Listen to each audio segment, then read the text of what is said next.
रौरा के हम कुछ कहे जात नहीं बुची। ए चुप रहो तू काम जी जन खेले बेला कर ई बहुत डाइनी है बहुत बड़का डाइनी है अगर मुंह देख लेबू ना तो मातम छा जाला ओहो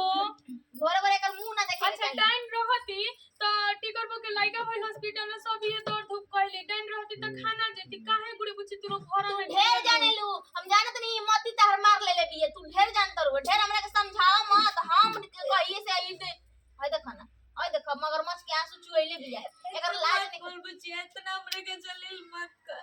देखू तू रखिर का देखो दीदी हमरे के कुछ बोल दे लेकिन हमरे माई के कुछ मत बोली तोरा के वीडियो कहे में शर्म आवत तोरा के मंजुआ कह माजले जे देख ले मंजुआ तो जुआ बाड़े न तो हमर बहुत दिक्कत होता बहुत तकलीफ हो जाए काहे से कि अपन परिवार तोरे जुआ केहू नहीं कहे तू सौतेली हवे ई अपन मन में काहे नहीं बैठावत रे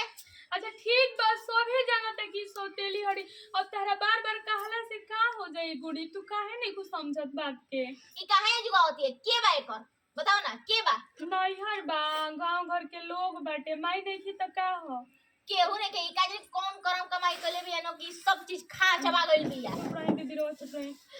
जा जाओ ने तू तारा लड़की